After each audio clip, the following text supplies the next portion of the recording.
Hello, I'm Kelly McFarland, and you're listening to Diplomatic Immunity from the Institute for the Study of Diplomacy at Georgetown University. Welcome to the first episode of our summer series, where today we'll be taking a look at a new book by Oxford University professor Patricia Owens, entitled Erased: A History of International Thought Without Men. My friends, I want to talk to you today very simply about government. I also believe that events in Iraq have reminded America of the need to use diplomacy. This is not a time to undercut our diplomats. Patricia Owens is a professor of international relations at the University of Oxford's Somerville College. Her research interests include 20th-century international history and theory, historical and contemporary practices of Anglo-American counterinsurgency and military intervention, and disciplinary history and the history of international and political thought. She was Principal Investigator of the multi-award-winning Leverhulme Research Project on Women and the History of International Thought. Her new book, Erased: A History of International Thought Without Men, was published in March of 2025 by Princeton University Press. Find a link to the book in our show notes. Let's listen in to the conversation.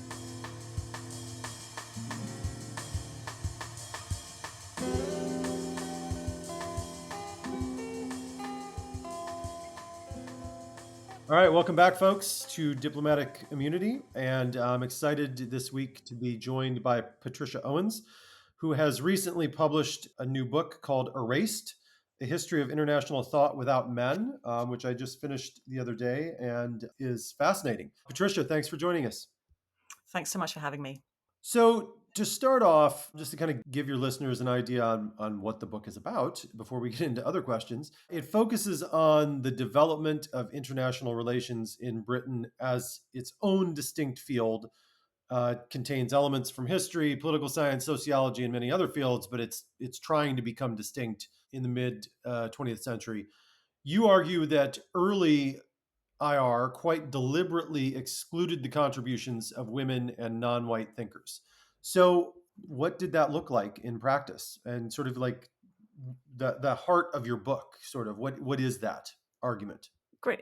So the core claim of the book is that the field, when it first emerged in the beginning of the 20th century, was actually quite a feminized field. It was a plural intellectual field, and it didn't exist as its own separate academic discipline. So men and women were drawn to this subject of international relations, and they wrote on it as historians and classicists and lawyers, economists, and so on. And because, in fact, it was a new field, it's actually an area that women could get ahead. It didn't have the same entrenched patriarchal networks as law and philosophy and history. And so it was a new subject. In many ways, it was like an original Mickey Mouse subject. So women could enter the field and become quite influential and formative in it in, say, the 1920s and 30s in the interwar period. And it was only later in the 1950s that there was the beginnings of a sort of erasure of women from international relations. And I get into some of that detail in the book, and we can talk a little bit more about some case studies later. So what are, while we're talking about the erasure of these folks, these women and non-whites, what were some of the most, can you give us a good example of one or two over the course of your book? Yeah, so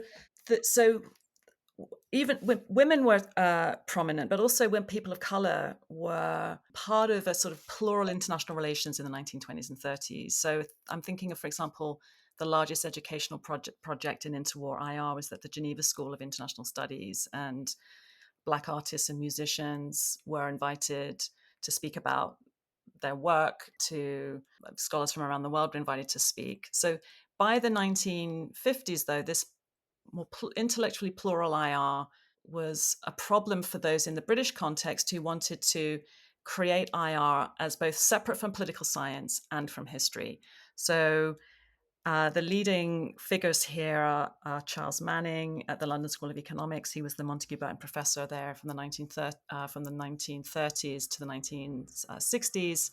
George Schwarzenberger at University College London. These were trained lawyers, and in both the United States and in continental Europe, IR was absorbed into political science. It was always much more part of political science in the US, and the European model followed that. But in Britain, again, it was dominated by historians. And as lawyers and not historians, as figures, especially Charles Manning, who was very interested in thinking about the way to theorize IR, the way to think about a society of white states. He was a South African Rhodes Scholar who was a lifelong supporter of apartheid. The way that to kind of create a distinct um, discipline of international relations, again, distinct from both history and political science, was to theorize it in a kind of functionalist sociological way, to theorize the society of white states. And so this pushed out lots and lots of women historians who were diplomatic historians or world social historians, diplomatic historians like Agnes Headlam-Morley, one of the first scholars of international relations at Oxford. Oxford's first woman professor was a scholar of international relations. At the LSE itself, probably the most prominent international relations thinker at the LSE in the 1930s was Eileen Power, who was an economic historian in the history department. Their sort of historical work was sort of pushed, was sort of defined as sort of not proper IR because it was not theorizing the society of states in this kind of new sociological way. Other ways, so that was caricaturing history as descriptive, somehow that history is description, sociology is theory, and what we're doing is something else, more Yeah, it theoretical. wasn't analytical enough. Yeah, it's not analytical. Again, ignoring the work at the intersection of world history and social theory that of somebody like Eileen Power, who was actually really doing some interesting work at the intersection of history and sociology. There was also a reorganization of fields during decolonization in the 1950s and 60s. So some women leave IR as a result of this. Lucy Philip-Mayer, for example, again at LSE, taught colonial administration and empire. Marjorie Perham, a major thinker on empire in mid-century Britain. These are, again, colonial administration, historians of empire are pushed out of IR or not conceived of or read as IR when the fields are reorganized then. And then there's also the classic search for an all-male, all-white canon, right? When fields want to establish themselves, they create a canon. It creates intellectual authority, and it can be taught to students to sort of reproduce the field. And one way we do this is also the case in sociology in the 1950s was to elevate a sort of history of great thinkers. And at this time, these could only be conceived of as white male thinkers. So Morgenthau and Thompson do this in the US. In Britain, Martin White and others are part of this effort to kind of forge a canon. Again, this all becomes compounded in the 1980s and 1990s when historians of the discipline are then writing about the 1950s and 60s, the earlier field, and reproduce this kind of myth making about there being primarily just a sort of white male field. This is not very good historical writing. It's not archival based. It's often work produced by the separate departments that at the London School of Economics and at Aberystwyth. A sort of search for male forefathers as well at this period. Historians of the English school start rewriting the history of that approach to international relations, again focusing on a few white males. And again, so there are these different modes and different historical stages of the erasure of women. Yeah, and you've mentioned empire quite a bit and the role that played on both those teaching IR at the time or international affairs at the time, using whether or not it was the women at the different schools teaching contemporary history or the theoretical ideas of folks like Manning, but the ties to Britain and empire come up a lot. So how does that work with the evolving nature of of IR in Britain? And how was that particular from what was going on in the U.S. and how did that shape the two countries sort of as they developed their fields of IR? This is a good question. So the best work on this in the US context is Robert Vitalis's book, White World Order, Black Power Politics. And he shows in painstaking detail using archival sources how American IR from the late 19th, early 20th century was deeply entwined with white supremacist ideologies, with an imperial international system.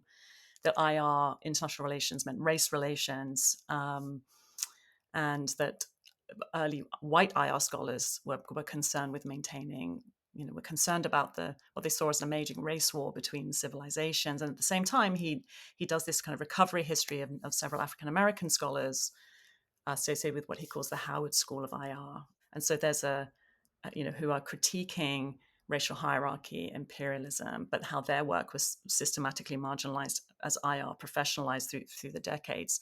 So it's a different story in Britain, primarily because there was not such a large population of people descended from enslaved persons who were getting university education in Britain. There were, Mers Tate, for example, did graduate work in Oxford in the 1930s, and of course there were many Black thinkers in Britain, and eventually many students coming to Britain from colonies.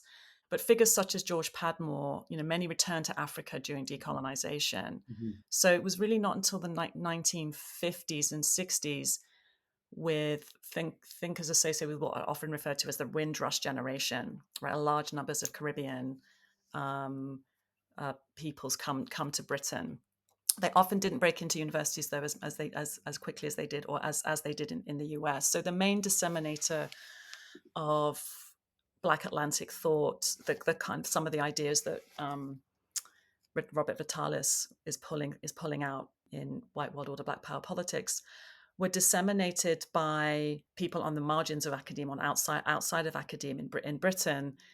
Claudia Jones is probably the most effective disseminator of Black Atlantic thought in the British context, and she actually was not. She is not part of the Windrush generation. She grew up. She was born in Trinidad, but moved to the U.S. Was educated in the sort of Harlem context, but she was deported from the U.S. because of her communism, and she was an immigrant and a woman, and effective political organizer. And so she came to Britain because the Trinidad governor thought she was too radical to and would be too much of an anti-colonial agitator. So she went to Britain on a British.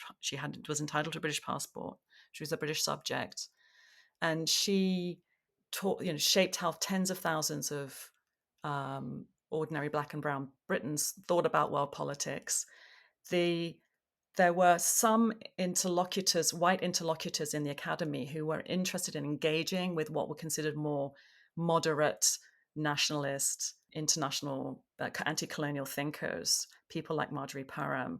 And their erasure, I think, indirectly delayed British IR's engagement with anti-colonial Black Atlantic thinking. This profoundly impoverished IR's intellectual standing as an intellectual field, and we can talk a little bit more about that if you like, because I think it's a quite a big theme. This sort of question of IR's failure as an intellectual project, but there are many causes of that, and one of them is the sort of obsession with American political science and not these other intellectual strands coming from across the Atlantic. Black Atlantic thinking and new ways of thinking about Britishness and empire and international relations in the 50s and the 60s. Yeah, I would actually love to get into that. One of the lines that I underlined in your book and then have as a question here is, at one point you do talk about British IR, and I'm quoting, British IR's impoverished intellectual standing, as you just noted. You do criticize the field a lot in the book, particularly on methodological grounds and other issues. Kind of, we've talked about some of that, but let's get into that a little bit more. This idea of IR's impoverished intellectual standing, and not being a student of IR. I teach at an IR school, a policy school, but I'm a trained historian, diplomatic historian. So some of these battles or differences between British IR, American IR, all that kind of stuff. I know obviously a lot of these names and things that we're talking about, but some of those details I didn't know going into this. So I found it very interesting, and it did bring up questions of like, well, how was British IR different, and things that we're talking about now. So yeah, so would love to get into that a little bit more about what are the causes of the impoverished nature of British IR. Thank you. I mean, I would. This is a British story, but I think that the many outside of IR would have argued that IR in general has failed as an intellectual project, and it's not just British IR. I think I would share some of that. Yeah, same. There's a very particular British story. So, I mean, the doubts about the intellectual field and its reputation are long-standing. So, really, from the 1950s, historians such as Herbert Butterfield were very worried about the sort of tendency to dilettantism in IR. So, if it was going to separate itself from history, what would it be? What would be the justification for this separate subject? So the political scientist's answer to that question is, well, absorption within itself. International relations is a subfield of political science, and all of the kind of methodologies associated with political science would be applied to IR. IR is simply a kind of empirical domain of political science. But this is not how it began not how it began in Britain. And so there was this experiment to sort of find a separate identity for the subject. I've sort of outlined how that was. It was an attempt to sort of define it by subject matter and theorizing, and not by methodology. So Manning's project was that it would be that the IR would be founded on it would be the IR scholar would be literally a Superman, and that is a kind of expert in all of the methodological approaches of IR's constituent disciplines, so that they'd be dabbling in a little bit of history, a little bit of psychology, a little bit of economics, a little bit of history, a little bit of every kind of approach that you could think of that might pertain to IR. And the IR scholar would somehow bring together insights from all of these fields and then speak on international relations from these perspectives. And the historians were massive critics of this. Political scientists were this is not rigorous, and the historians were like, well, this is just going to produce very superficial scholarship. And I think that in many ways proved to be the case. Herbert Butterfield in the 50s, E.H. Carr, who was one of the early IR professors, people who then joined the project of IR, abandoned it, as did Martin. E.H. Carr described Manning's project as a fiasco. Martin White, who was brought into the LSE by Manning, left and returned to history at the University of Sussex. And then there were continued anxieties into the 1980s.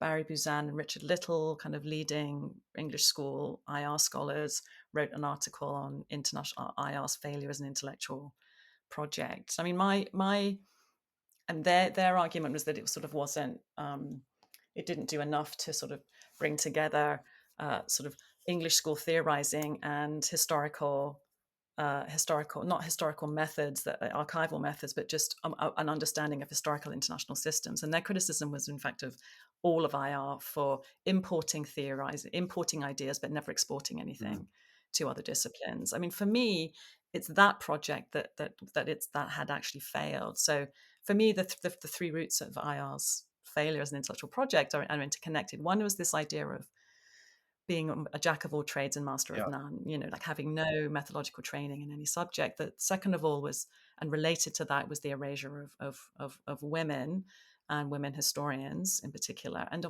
of course, underlying all of this was the erasure of empire and scholars of color thinking and deeply theorizing race and empire. This sort of separation from diplomatic history, though, that obsessed those in the 1950s in Britain who wanted to create a separate IR, was really the constitutive other was really Agnes Headlam Morley, who was Oxford's first woman professor, who was a trained diplomatic historian. She identified as a diplomatic historian. Her father was James Headlam Morley, a famous diplomatic historian, and she was the sort of the other. So if Oxford represented IR as history, and Agnes Headlam Morley was, the sort of caricature of this, and London and sociology and Manning were the sort of this other. But I think today, it's quite clear that the heirs to Agnes Headlam Morley, the international and global historians, are sort of diplomatic history as an expanded field as a part of international and global history, produces the much more respected scholarship on international relations today, and that Manning's project was a failure.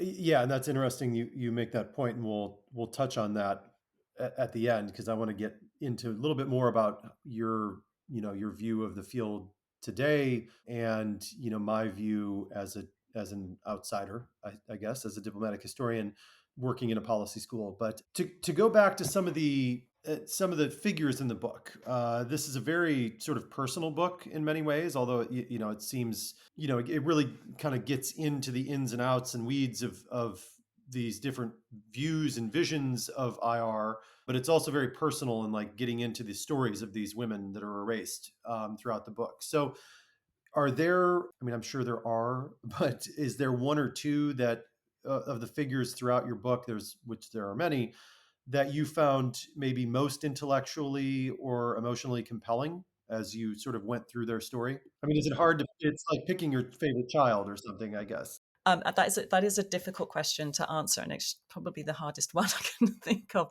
I don't think there is one. I do sort of have groups of favorites in different categories, or almost figures that I think are most emotionally and intellectually compelling. Certainly my favorite writers, whom I love to read the most, are Claudia Jones and Marjorie Parham. They're both excellent writers, but I mean, Jones came up as a journalist, but she also specialized in her long form essays.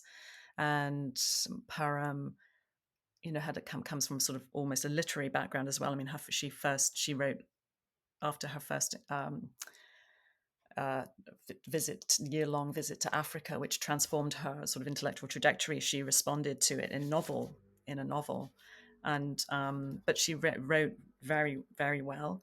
Both of those two are also, I think, the two kind of truly world historical figures in the book, that they cannot. I think that you can read their historical moment through their life and work in really interesting ways. I think my favorite sort of tough and uncompromising badass figures are Lucy Zimmern, who was really into IR's most Mhm. vilified woman. I mean, she was really loathed by those who encountered her. This sort of French woman who was married to Alfred Zimmern, and they're really IR's first celebrity power couple. And they went everywhere together. And I think people resented the way Lucy leveraged her marriage to Alfred to really disseminate and influence, to disseminate her approach to international relations, pedagogy, and theorizing, and shape the field. The other, of course, is the best known figure, who is Susan Strange. She's really the only figure in the book who has any of the kind of recognition I think she deserves. Um, and that she's the last. The book ends with Susan Strange's kind of emergence as the probably the most influential person in British IR of all time, perhaps only bested perhaps by Manning.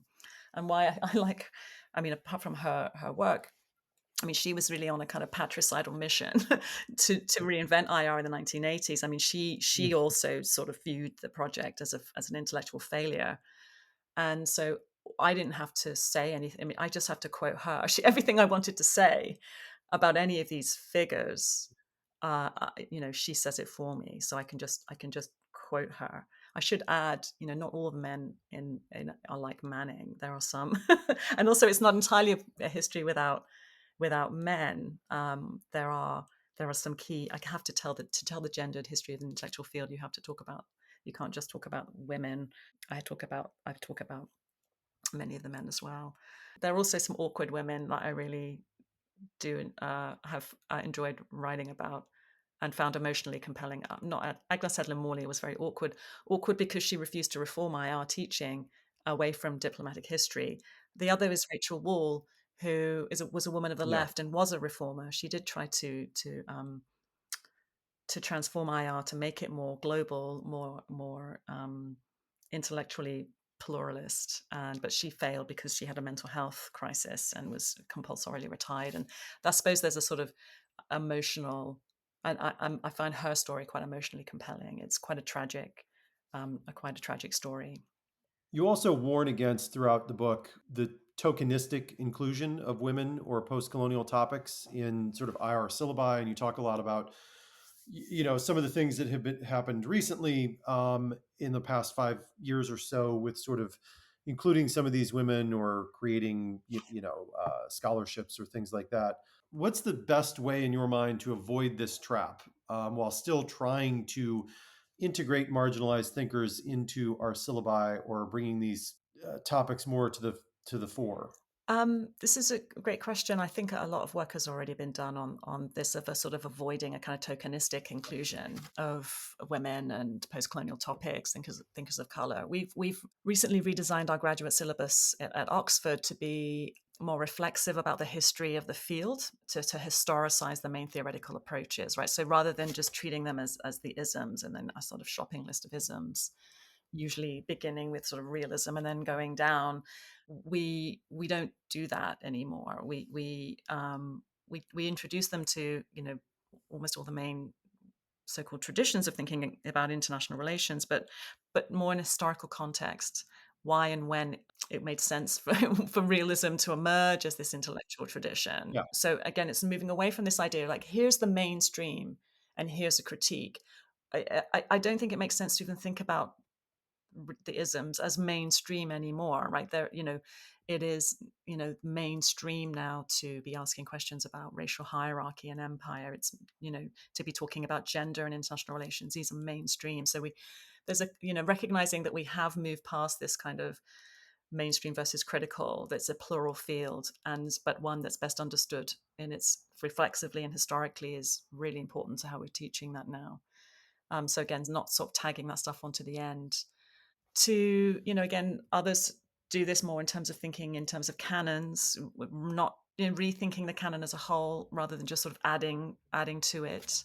Again, for me, the best way to do this is historically. When and where did particular traditions of thinking about IR emerge? How can we think about them as world-making projects, as not just abstract theoretical, but political projects in particular moments that make it sense to understand like what Waltz was doing in the 1970s when he was developing a structural theory, why that makes sense in the context of a post-Vietnam era. That all of that means that you can do both.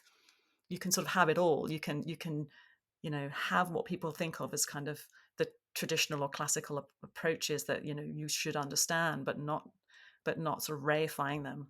And that's, I think, proving to be successful. We've been doing it for only a year now, but the students seem to they're a bit worried because they think they're going to be tested on the isms, and they need to like go and have textbook summaries. But we're saying no, that's not how we're approaching the teaching theory at the moment.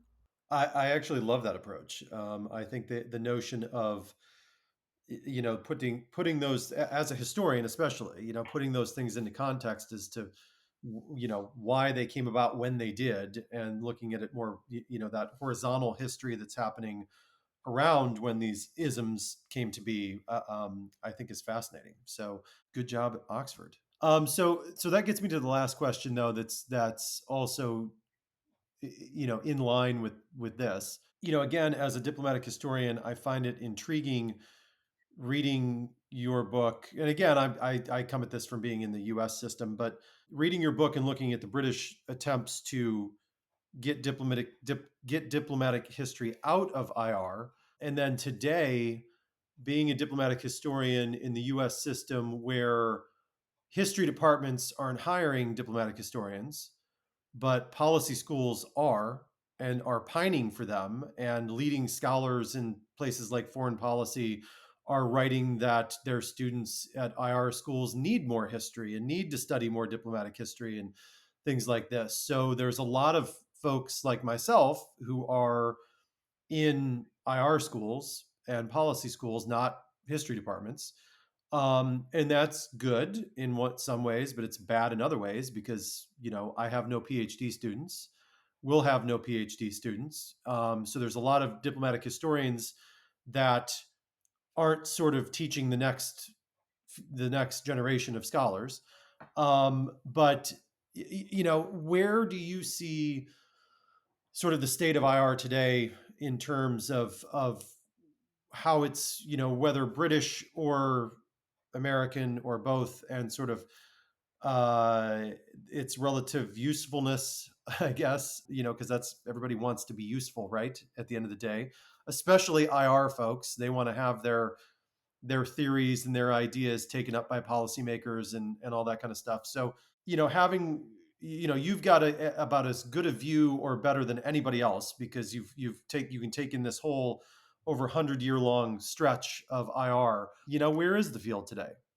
It's a really long way to get to Well, where is the field today? before I get to that, I mean, what's interesting, it's interesting to me what you've just said about history departments are not hiring diplomatic historians. I mean, I wonder whether that's because of the history departments are just not hiring. That's one part of it, but I think the other, I mean, I've known international global historians who say that they understood that to get jobs they would need to be doing something called global history, that they would that in people. So where I'm sitting, I mean, I consider myself to be an historian in a politics and IR department, and it's actually writing this book, thinking about the women, this project that I've been working on more broadly for the last decade, and almost it taught me to embrace that identity as an historian. I mean, I may or may not be like the best historian, but that's what I recognize my methodological approach and intellectual sensibilities is as an historian. But I recognize the luxury of being in a politics and IR department where we're hiring and not, shutting down, and that I recognize that, it's much harder for people in history departments. I think I see sort of diplomatic history as like part of international history, although it's got its own specific Hmm. focus, and that when I refer to Agnes Headlam Morley as a diplomatic historian, and I think about contemporary global and international and global historians as her heirs, I mean that the way that the approach to thinking historically about international relations has really broadened over the last many decades. But I take seriously what you're saying more specifically as a sort of you know diplomatic historian in the contemporary moment. I came up in IR in the 1990s, and there was this kind of people were tired with the sort of realism. Tired with a kind of very narrow American positivist approach to thinking about international relations questions, and it was the sort of rise of critical IR in this time, and that was quite a success story. And these are now mainstream approaches, as I was saying earlier. And constructivism has some hold in the US. It's a very plural intellectual field, but we have also entered what is called the post-paradigm era, and so the field is really intellectually fragmented. I mean, I read the post-paradigm era in IR is that there's no longer kind of big debates between big theoretical approaches. That the field is dominated by hypothesis testing and quantitative approaches. And to me, I read that Hmm. as liberalism's retreat into hypothesis test in the 2000s, or in the last 20 years, liberalism's retreat, liberal IR's retreat. And I think that's a product of the sort of impending collapse of the liberal international order and the refusal to engage actually with its theoretical competitors, you know, realism, post-colonial thinking, questions about empire and hierarchy, and this sort of retreat into kind of narrow hypothesis testing. But it's led to, the field is plural, intellectually plural, but it's it's very fragmented. I went to the ISA at Chicago, the International Studies Association conference, for the first time in many years in March, and it's undoubtedly that the IR is more plural and global and diverse than it's ever been before. And I think this is extremely positive. I think the big challenge for us all is the descent into authoritarianism around the world. I think that there, in some sense, there are bigger questions now at stake in terms of to all of us as intellectuals, and not just as people who are in particular disciplines.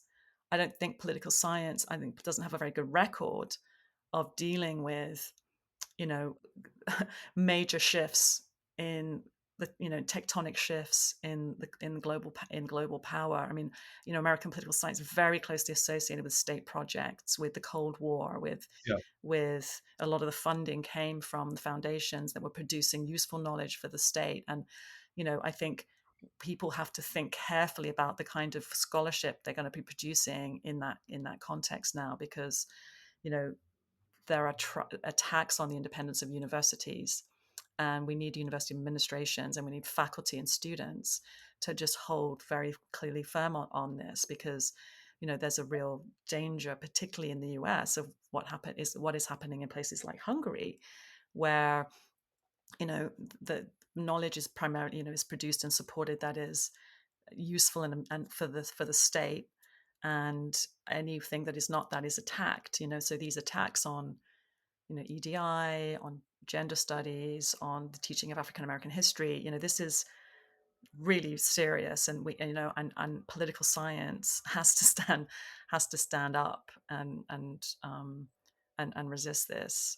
I mean, interestingly, the highest profile American IR scholar in this moment is John Mearsheimer, who's a sort of quite traditional realist who's up for the fight. And there's lots and many things that are problematic about what Mearsheimer is arguing, but on the other hand, at least he is out there, and he's making some hugely significant interventions. But at the moment, I think we're much more likely to turn to historians to understand what is happening. I don't just mean historians of fascism in Europe. I mean historians of authoritarianism around the world, in Latin America, historians of McCarthyism, historians of the far right more generally.